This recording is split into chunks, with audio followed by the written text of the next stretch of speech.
বরুড়া কেমতলী আলো পাঠাগার ও সমাজ কল্যাণ সংগঠন কর্তৃক শীত বস্ত্র বিতরণ।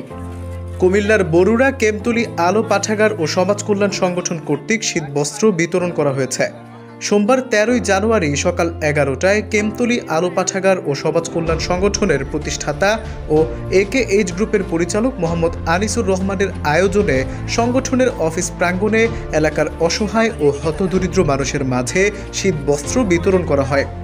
এ সময় উপস্থিত ছিলেন সংগঠনের সদস্য সাবেক মেম্বার আবুল হাশেম, সমাজসেবক আলী নেওয়াজ, আবু হানিফ, আলী আশরাফ, বিডিআর মানিক, আল আমিন, সোহাগ হোসেন, শাহিন হোসেন, জাহিদ হাসান, নিলয় খান সৈকত সহ এলাকার সুশীল সমাজের নেতৃবৃন্দরা উপস্থিত ছিলেন।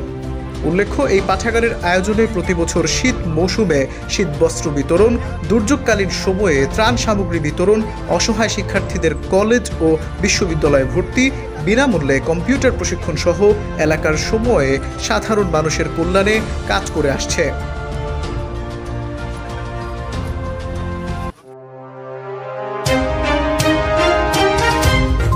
SN অনলাইন টিভি, সত্যের সাথে আগামী।